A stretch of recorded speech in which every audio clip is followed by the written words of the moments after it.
media. What's going on, ladies and gentlemen? Welcome back to The Fringe. Pierre Poilievre is under heavy scrutiny these days, and despite myself giving him a little bit of scrutiny during last week's stream, I have to be honest that, he's essentially stood up and said publicly what nobody else in politics wants to say, what nobody else is willing to say, but everyone else is thinking. And when it comes to decriminalization of illegal substances, Pierre Poilievre has been speaking out, as amongst other things, in the government's wacko policies when it comes to Justin Trudeau and how he handles the country. We're going to get into all of that, but first, I want to share with you this video's sponsor, Unacceptable Fringe Books. Unacceptable Fringe Books has something new and exciting to share with each and every one of you.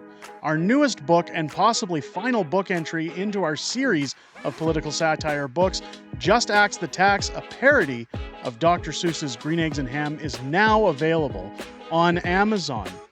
Over the last few years, it's been my absolute pleasure to bring you hit titles such as How the Prime Minister Stole Freedom, One Face, Two Face, Blackface, Blueface, Hold the Line, The Ballad of Tamara Leach, and How the Prime Minister Broke Canada.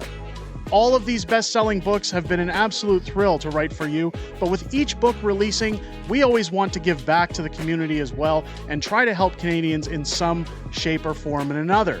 This time, I'm proud to announce that proceeds from every purchase of our books on Amazon will be going towards helping local Canadian food banks at a time when the Prime Minister has made affordability very difficult for common Canadian households. At Unacceptable Fringe Books, not only are we committed to giving you humor in political entertainment, but we are also committed to giving Canadians a boost at a time when they're in need or looking for some form of assistance. Head over to Amazon.com or Amazon.ca right now and pick up your copy of Just Axe the Tax and give yourself the gift of a little bit of laughter at a time when everyone in this country could definitely use some. Link is down below in the description. Just keep in mind, ladies and gentlemen, as the ad said, a portion of sales from the first 60 days since launch of all of our books, including Just Axe the Tax, are being given to local area food banks in order to help those who are suffering at a time when Justin Trudeau has made living unaffordable. We've always tried our best when launching books here at Unacceptable Fringe to donate to a worthy cause, and well, as aligning with Pierre Poilievre's campaign promises to make the price of food more affordable for Canadians, we thought this was the best way to give a little bit back so you get something in terms of entertainment and we get to give back in a positive way and help our communities. So head over to Amazon now, grab your copies. Let's get into what's happening with Pierre Poilievre. As I look around on Twitter, you can see here that Poilievre faces backlash for false claims. False claims. Well, we're going to get into how false those claims are. As it says here, Pierre Poilievre, a prominent Canadian politician, has been criticized for making false claims about the government's policies, particularly regarding the legalization of crack and banning plastic straws. Critics accuse him of lying and spreading misinformation, gotta love that word, expressing disappointment in his recent statements. The discussion also touches on broader political issues and the upcoming elections, with some users expressing support for Poilievre's opponents. Who's showing support for Justin Trudeau or the Liberals? Nobody. Absolutely nobody. As we go down here, you can see Roddy tweeting out, Pierre Poilievre just told Canadian voters that Justin Trudeau was legalizing crack. Let's see if the media in this country has the stones to fact check him. Of course, here's the tweet from Pierre Poilievre saying, legalizing crack, banning plastic straws, welcome to Trudeau's wacko world. Well, what they left out was the rest of the post. Of course, Pierre has a video out about it, and we're going to show that clip right here on the channel. Let's take a listen to that, and then I'm going to go over where the fact-checking really just isn't working out well for them. Trudeau and the NDP have basically, in practice, legalized crack, heroin, cocaine. It's funny. They want to ban gas-powered vehicles. They want to ban cars. They want to ban hunting rifles. But they want to legalize crack. They even want to ban plastic straws. If you're allowed to smoke crack, you just can't do it through a plastic straw.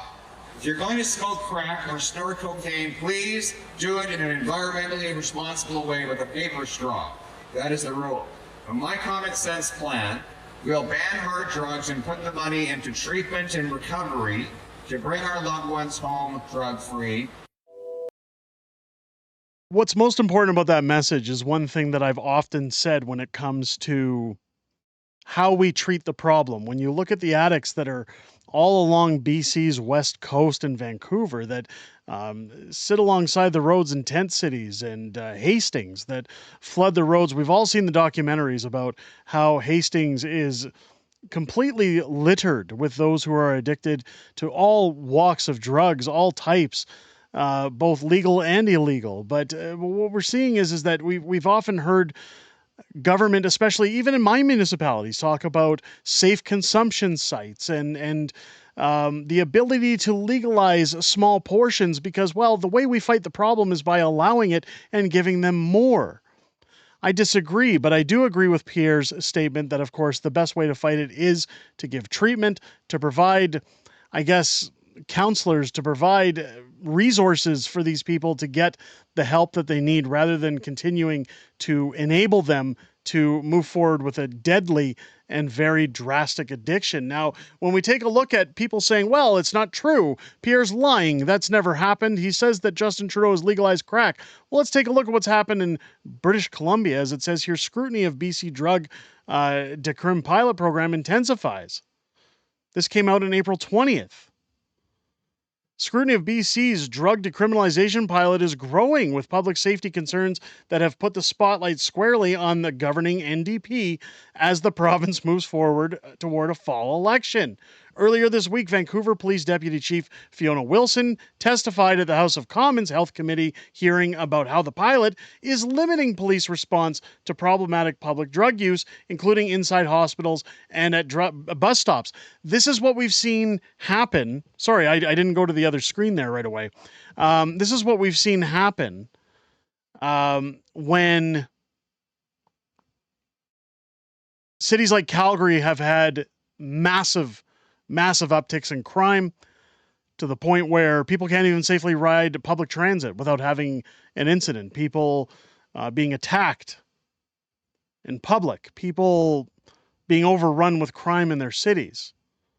Essentially, they're being told by the province, by the city, by the federal government, defund the police, move them along, don't touch these people, don't get involved, nothing to see here.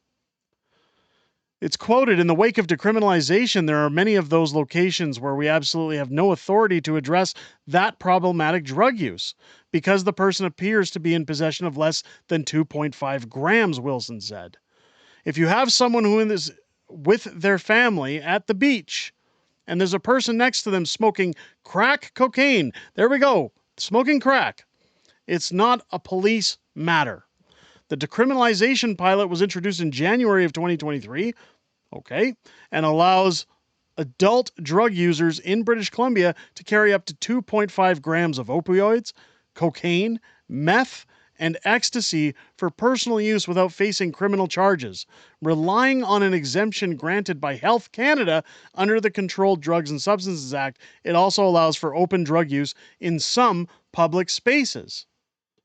The province did try to bring in legislation in October to limit public drug use, but it was blocked by the courts. I wonder why. Hey guys, it's no big deal. It's just illegal drugs. Premier David Abbey said he shares the concerns over public safety and intends to address the issue. Well, what issue has been addressed since April? I don't know about you guys, but recently on my way back from a trip to the United States, we actually passed through a border crossing in Vancouver. And as I drove through the streets with my family trying to get out of there and make our way east back to Alberta, it doesn't look like anything has changed since the last visit I took out there. In fact, things look significantly worse. Simply because we have compassion and concern about those struggling with addiction does not mean that we give up our public spaces, does not mean that we have to have parks and playgrounds that are less safe, said Abbey. The province's options include ending the program or possibly asking the federal government to bring in more changes to the pilot. So if the federal government has introduced this pilot in British Columbia, where's Pierre Poilievre? Where are we here? Oh, sorry, I'm hitting the wrong buttons here. I don't know what's going on today, folks. I apologize. Where's Pierre Poilievre spreading misinformation? He just told Canadian voters that Justin Trudeau was legalizing crack. He already has. Up here.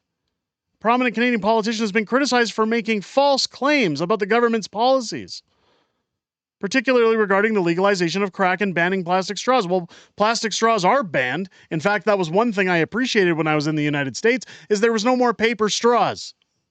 Everything was plastic cutlery, plastic straws, plastic bags. How great was that? But yes, you can have up to 2.5 grams and consume in public areas.